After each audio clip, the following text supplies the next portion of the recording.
Ladies and gentlemen, good day and welcome to Geojit Financial Services Q4 FY21 earnings conference call hosted by Ambit Capital.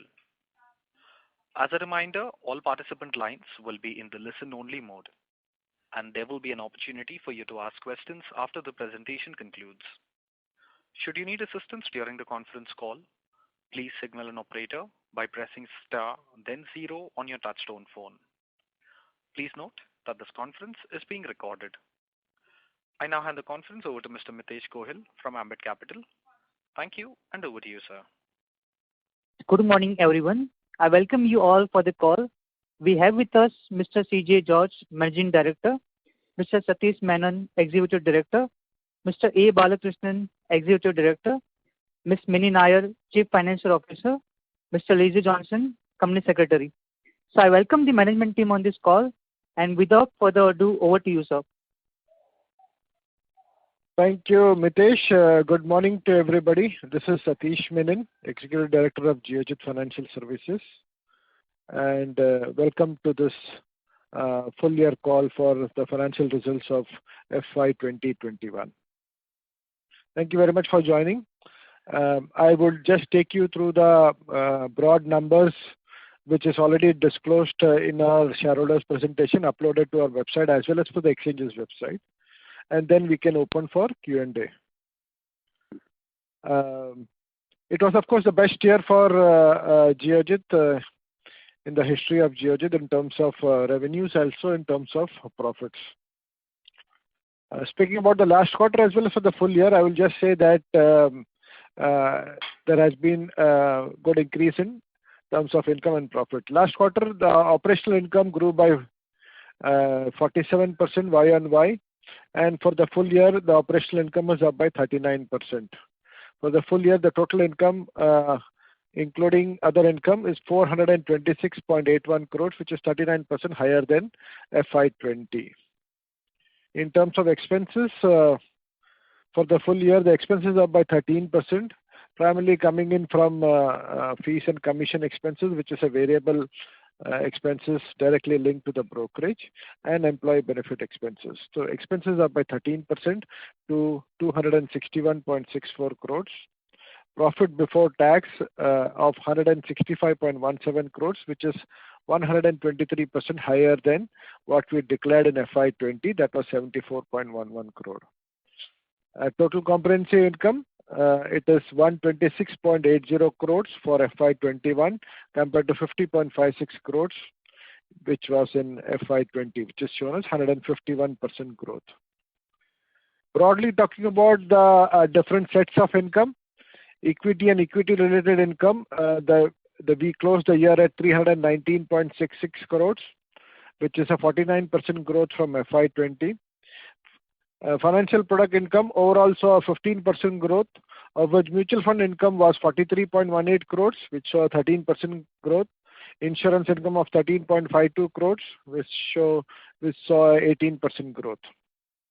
Software also grew by 10% to 9.68 crores. Broad aspects of the income. Expenses I have already said. The increase in expense have come from employee benefit expense. Last year we closed at 119.49 crores, which is up 9% from FY20, and fees and commission expenses of 69.36 crores, up 53% from FY20. So this is in terms of figures. Otherwise, in terms of statistics, of course, we have covered a lot of things in our presentation.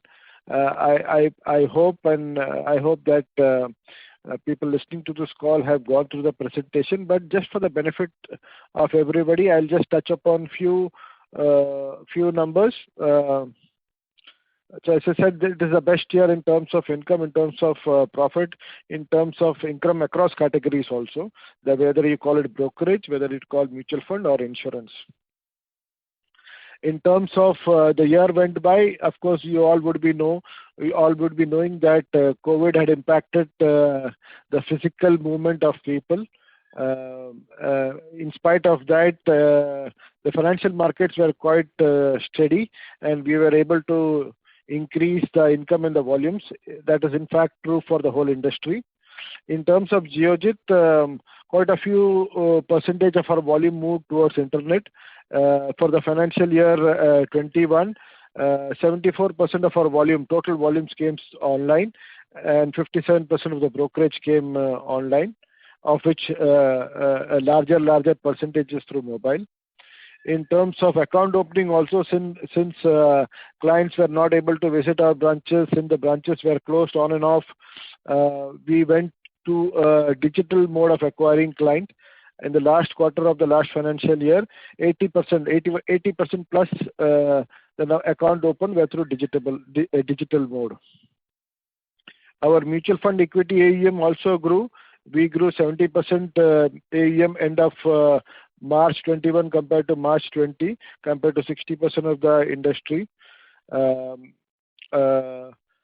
In terms of brokerage market also, our delivery percentage, the delivery market share has gone up in the industry, which is again coming back to our clientele, which is more of long-term investors and less of speculation.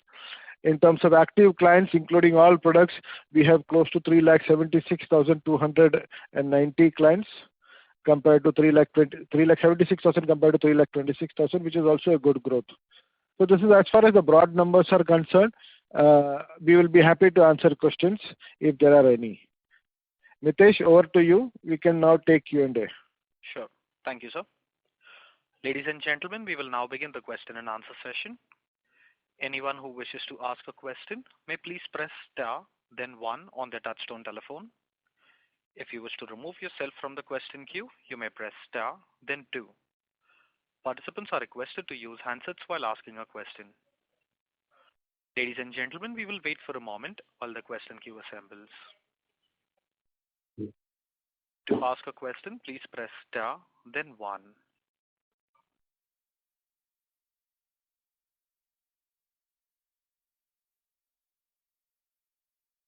The first question is from the line of Vijay Karpe from Branston Investments. Please go ahead. Yeah, thank you for giving me this opportunity. So can you give me the breakup of the pure broking income depository and the MTF revenues for Q1 and for FY21 separately?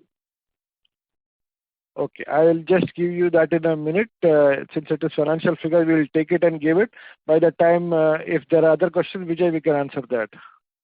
Also on the MTF book, what was the end period number and the average for Q4? How should I?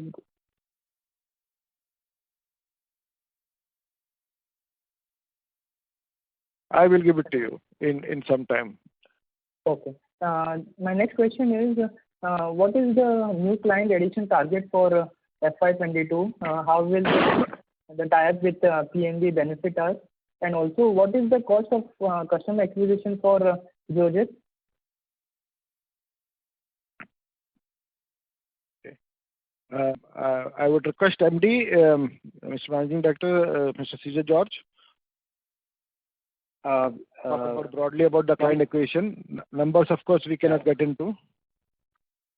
Yeah, we are not going to give any figures at the moment, but at the same time, I can tell you that all our branches, of course, this how COVID is unfolding, will be very active in acquiring clients, and they also use the digital onboarding platform for digitally onboarding clients. But there will be two basic routes which we will concentrate on. One is the branch initiatives, and the other one is digital marketing initiatives.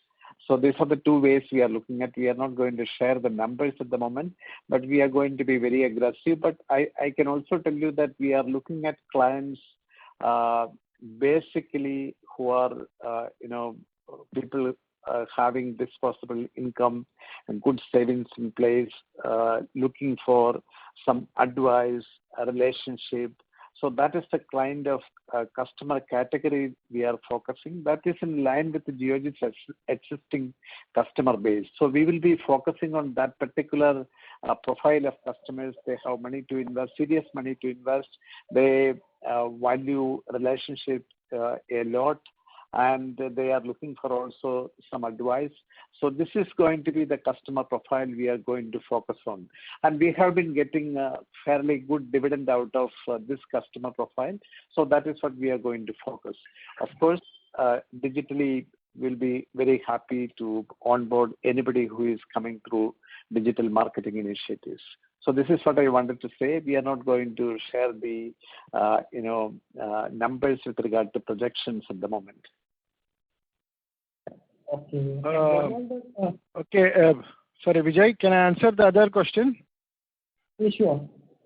Vijay, we started the quarter with a 49 crore margin funding book and ended with 100 crores. 49 and 89. 100. 100, sorry. In terms of the revenue split up, you had asked, Vijay, it is uploaded already in our shareholder presentation. 64% of the income comes from gross brokerage, 66% from depository, and 12% from interest. 12% from interest. And what was the client acquisition cost for FY21? For FY21, the total client acquired was 65,585. Sorry? 65,500. No. What I'm asking is, what was the cost of customer acquisition for FY21? Cost we will come back, Vijay. Okay. Can I ask you a question?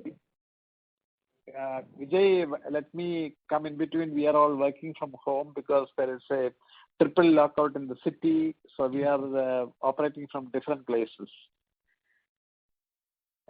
Can I ask a few more questions, or should I get back in the queue? I leave it up to the moderator, Mitesh. Should we give chances to other, and then Vijay can come back in the queue? Mr. Vijay, you can proceed. Okay. Also, I wanted to know what is the cash that belongs to the company at the end of March? As of March end, 568 crores belong to the group.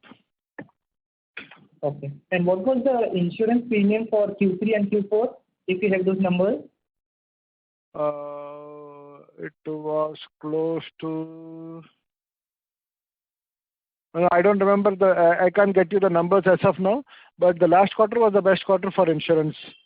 In terms of insurance, in terms of income also, in the last quarter, we had an insurance income of 3.97, insurance income 6.26 crores income. Okay. But could you share compared to 3.27 crores the previous quarter.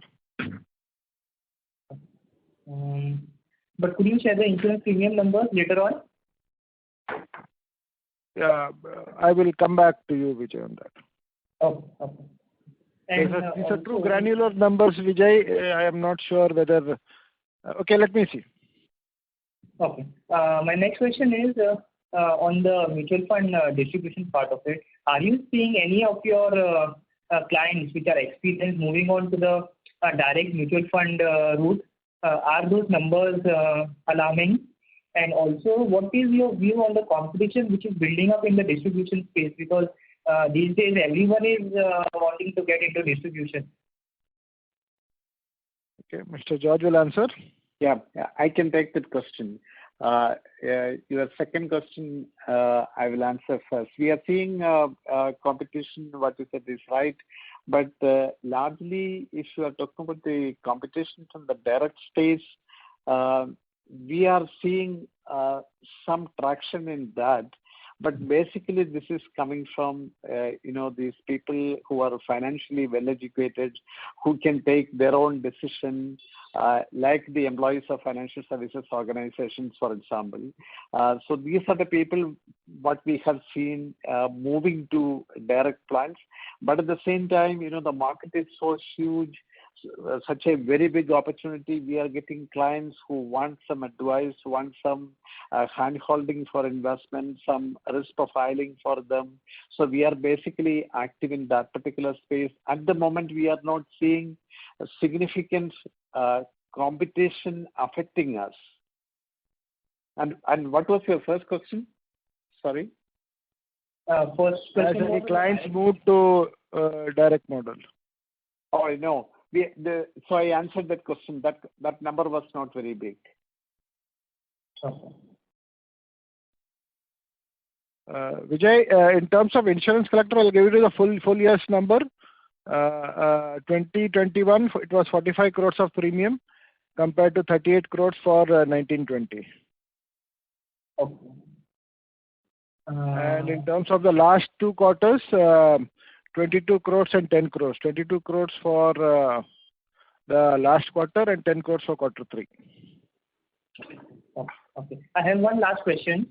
I think in the presentation, the total standalone mutual fund AUM has not been mentioned, so I wanted that number one. And second, it's already mentioned, Vijay, 5,000. I'll tell you.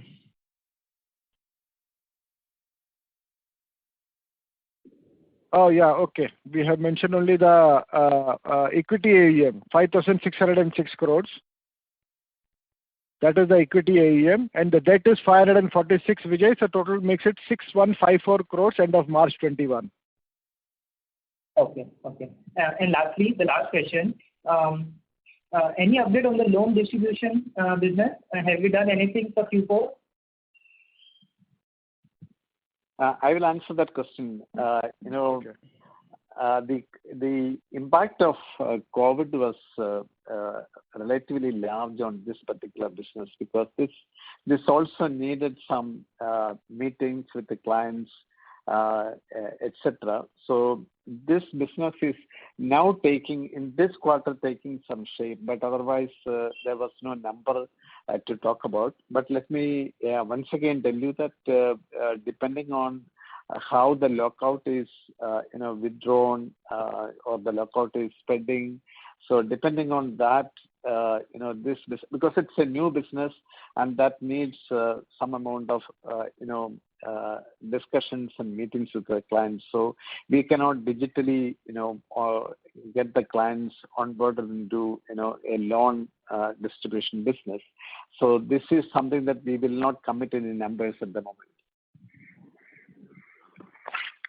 Great. Thank you so much, and best of luck for FY22. Thank you. Thank you. Participants who wish to ask questions, please press star, then 1. The next question is from the line of Shalin Seth from Sears Fund Management. Please go ahead. Good morning, gentlemen. Congratulations on these stellar numbers. Finally, after a lot of years, we have started to see such traction. So it's heartening to see this, that we have started to make our brand very ESG cautious. So I just wanted to understand actually why are we actually projecting our brand as ESG? Do we have any interest from such funds coming up? I did not understand the question. We have started to show our brand as ESG cautious in our presentation. Yes. So, is there any thought process behind it? Basically, let me tell you, we have been very ESG conscious over a period of time, but we never, basically presented that to the public or the investors. So this time onwards, we have decided that it is the general thought process is in line with understanding more about the ESG positioning of corporates. So we will continue to present all the initiatives hereafter. All right, that's very heartening to see. Sir, my second question is related to the B2B partnerships that we do with banks. So I just wanted you to throw some light on it as to are these branch specific or are these they're completely related to us? Because just now in March, Federal Bank has also announced a partnership with ICICI Securities. So how exactly do these partnerships work? So, Shalin, sorry? Carry on, Satish. Yeah. Shalin, basically, this is a partnership where the banks tie up with one or more brokerage houses to provide a three-in-one facility for their clients. Most of these banks, or of all of them whom we have tied up, do not have a direct brokerage membership with the exchanges. And their clients, and they would like to provide even brokerage services at doorstep to these clients. So these banks enter into partnership with brokerage houses like us, and we together provide a three-in-one account to these clients, where the brokerage account is provided by the brokerage arm, depository, and the banking services is provided by the bank. So it is never an exclusive contract between a broker and a bank. So a bank is free to tie up with brokers as they want, and the brokers are free to tie up with as many banks as they want. Ultimately, what it depends upon is end of the year, what is the contribution from both the sides to get the services on the table. So we have been doing B2B partnership for a long time. And now we have tied up with 7 bank branches, banks, which gives us access to close to 20,000 bank branches. So it all depends. It all depends on bank to bank. They can have one or more tie-up also with a broker. Okay. So, for your information, we recently tied up with the PNB, Punjab National Bank, and then very soon, we will announce Union Bank also. The work is going on for integration of the system. So we will very soon announce that also. All right, great. So, sir, my follow-up on this would be, currently, if I talk about the brokerage income, how much in percentage is really coming from these kind of partnerships, just as a percentage?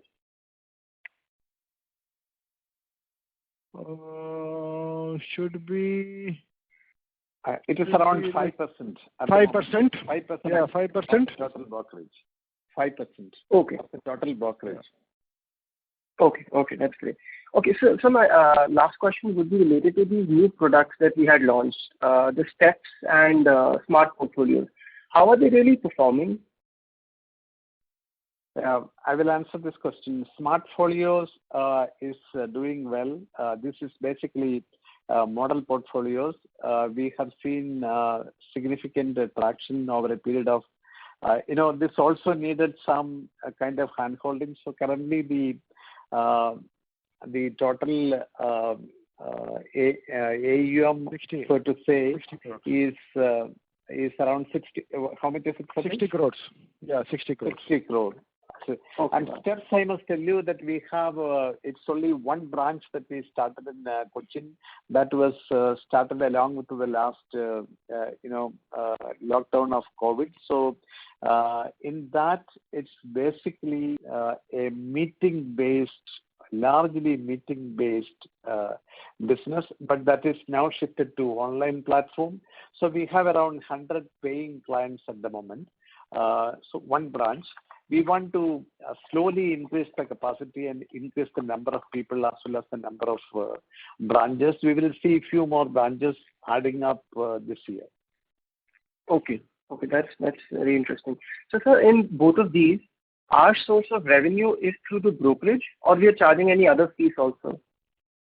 No, in Steps, we are only charging, fees. There is no other commissions or brokerage from the clients of Steps. It's basically financial planning, business advisory service. So we are not allowed to charge any other commission. Right. But in case of Smart Portfolios, we would be just taking brokerage. These are basically model portfolios, and hence the income is reflected in brokerage. Okay. All right. That's very helpful, sir. Thank you. That's it from my side. Thank you, Shalin. Thank you. Participants who would like to ask questions, please press star, then 1. The next question is from the line of Mitesh Gohil from Ambit Capital. Please go ahead. Yes, sir. So if I go on slide 17, which is asset slide, The mutual fund AUM has reported a strong growth, but the mutual fund holding clients have came down. So what is the reason basically? Is it just ticket size? So basically, you have seen even for the industry as well as for Geojit, for the financial year 2021, there has been redemptions in the whole industry. So basically, what has happened is some clients would have redeemed their mutual funds and gone out. So the number of holding clients came down from 2.20 lakhs to 2.13 lakhs. So basically, 7% net client have actually redeemed their mutual fund and gone out of the mutual fund market for Geojit. In spite of that, we have grown 70% Y-on-Y compared to the industry 60%. We have seen 8 months of negative inflow for the industry in equity mutual fund, whereas for Geojit it will be around 5 months. So because of our SIP culture, we were a little bit better than the industry in terms of convincing clients to stay put with their investments compared to the industry. Okay, so the second on the other income side, so there's a huge bump up in other income quarter on quarter as well as YOY. So what has led to that? Can CFO answer this? Other income, don't know which one you have to miss. Basically, the fixed deposit interest income has reduced because of the interest income reduction throughout the year. Even if our fixed deposit volume has gone up, the average interest rate has gone down. That has led to the reduction in the income. It is. I will like to answer, Mitesh, that it is more of an appropriation of the investments in terms of margins and all those things. When free cash, which is available with the companies invested in FD, it comes in other income. Am I right, Mini? Yeah. Okay. So lastly, on the employees count side, so the number of employees have reduced by around 90 to 100, if I am not wrong, during the year. Because I want to correct that you were asking other income of that 1.18 crores of the quarter? Yes. That is basically, it's a other income which is not an operational income. It includes some income tax refunds or some sale of fixed assets, those kinds of income. It is not actually operational income. The operational income is part of the first line. So this is basically income tax refund, interest received, and then some sale of fixed assets. Only these two items. Mitesh, it is overall 1.82 crore for the full year, very small. I don't think percentage would matter. Yeah. I just wanted to know the reason. Okay. So lastly, on the employees count side, the number of employees have reduced by around 90 to 100, I guess, during the year. So any reason behind that? Is it to do with digitalization? No, digitalization, of course, have helped in terms of account opening. Like we said that 80% of our accounts are opened digitally.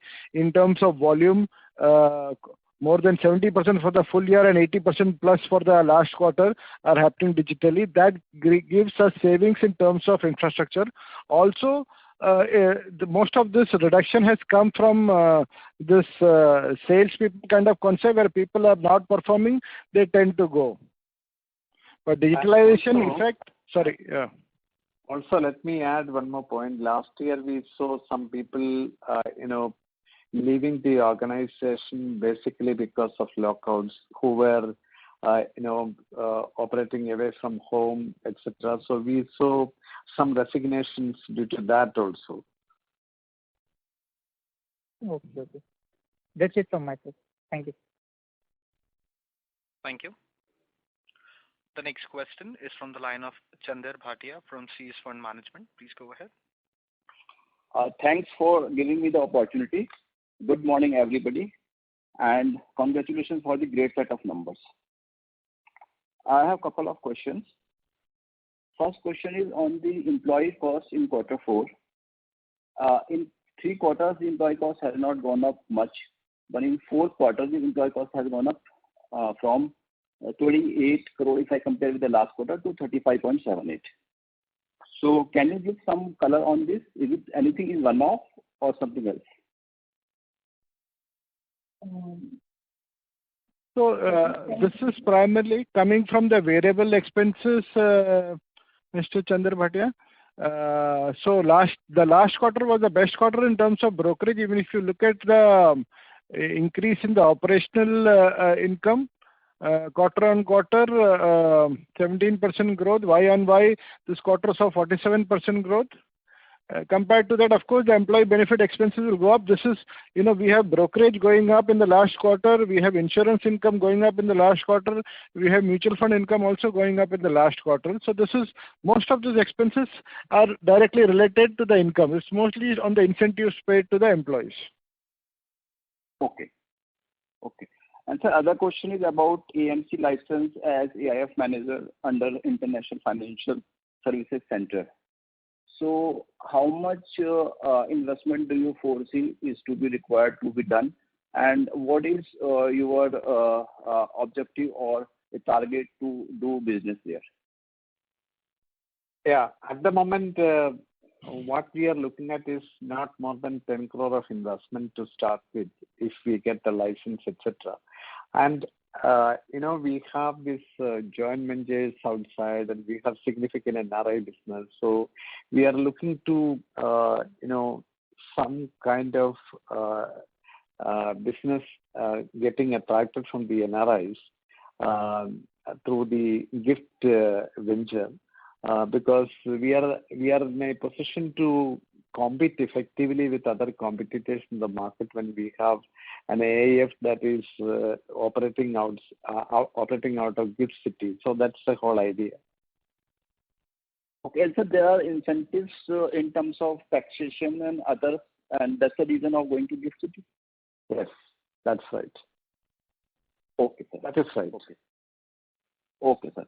And so my third question is about peak margin, which was introduced in the month of December. 2 phases have already been done up to 50%, and the third phase will start in June, and the fourth phase will start in September. So how do you foresee for next 2 phases, and what happened in last 2 phases? Does it impact the volume in any way, or it is just a normal thing? So the first phase penalty started in December 20. The second phase started in March 21. So these 2 phases are over. In the first phase, you had 25% compulsory, then you had 50% compulsory. The third and the fourth phase, which will come in June and September, where you need to have 75% and 100%. If you look at the volumes, if you look at Geojit volumes as well as the industry volumes, the first and the second phase doesn't seem to have any major impact in the volumes. In fact, in some of the cases, the volumes have gone up. I'm not sure what is going to happen on the third and the fourth phase. My personal feeling is, in terms of the leverage volume, it could see some reduction. But like I said, second phase, there has been actually not major impact in terms of volume, both for the industry as well as for Geojit, including in terms of number of clients being active. And the impact for Geojit will be relatively less because of the customer profile that we have. These are basically, largely long-term investors. So the impact could be relatively less in our assessment. Okay, sir. Thank you so much, sir, for answering my question, and all the best. Thank you. Thank you. The next question is from the line of Kopan, an individual investor. Please go ahead. Hi, good afternoon. This is Ajay. How are you, sir? Good afternoon to you. Yeah, First of all, congratulations on the best number in the history. And my question is about what are the opportunities are we looking for the GIFT City AMC registration and membership? And the second question is about the same. What about the international exchange operating from the city? And do we have a membership, or do we have any preference through different channels at the moment? Or what are our plans about that? At the moment, we are taking this AMC license to set up AIF in GIFT City. The idea is to take advantage from the tax benefits that are available so that the investors will benefit out of it. So we plan to have mostly NRI investors who have been our clients for a large number of years. We have significant presence there in Middle East. So we plan to offer products to them from the GIFT venture. We will also be offering portfolios in international equities. So that is our plan at the moment. So we just decided to apply for this license, and that will be the beginning. And then, depending on how it is developing, we will look for other businesses. Okay, that's good. And we are expecting almost no conversion US dollar investment. We can come back, return the money without converting to Indian rupees and all. That's right. That is right. Okay. All right. And also today there is an income tax incidence on that income for NRIs who are investing directly through the PIS route. So when they come through the GIFT City route, there will be some benefit to them. So we wanted to take advantage. Also, we have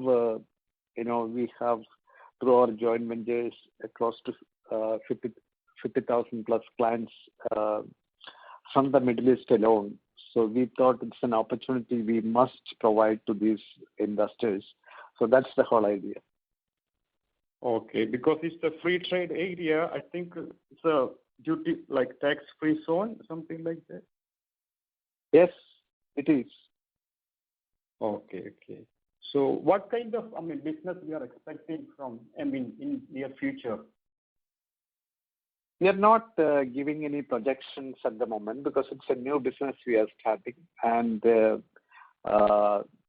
we are of the view that I must also tell you that we have received requests from our clients already. Why are we not looking at this opportunity? So it's basically coming from the inquiries from clients. So I'm not going to share any projections with regard to potential revenue size or business size at the moment. Okay. Thank you so much. Thank you. Thank you. The next question is from the line of Vijay Karpe from Branston Investments. Please go ahead. Yeah, thank you. So what was the mutual fund growth inflows and net inflows? And that was the first question. And the second question is, what was the cash ADTO for Q4, the derivative ADTO, and also the cash yields and total yields?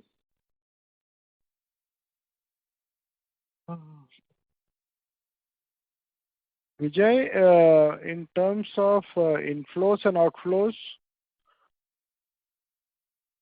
for the last quarter, quarter 4 FY21, we had a total inflow of 359 crores and an outflow of 522 crores. 522 crores. Okay, and what was your next question? The yield, right? Yes, the ADTOs, cash and total, and also the yield, cash yield and total yield. Okay, ADTO for cash was 734 crores and F&O it was 3087 crores. Cash market yield is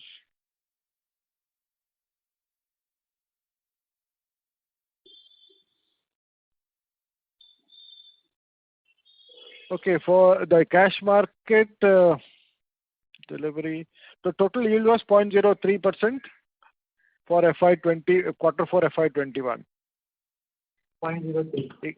Yeah, of which equity was 0.132. 0.132.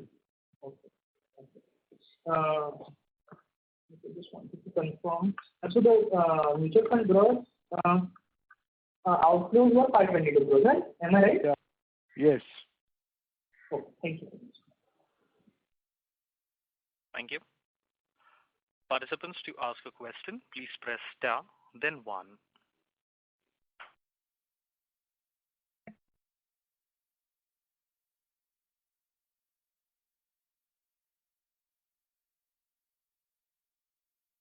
Anyone who wishes to ask questions, please press star, then 1.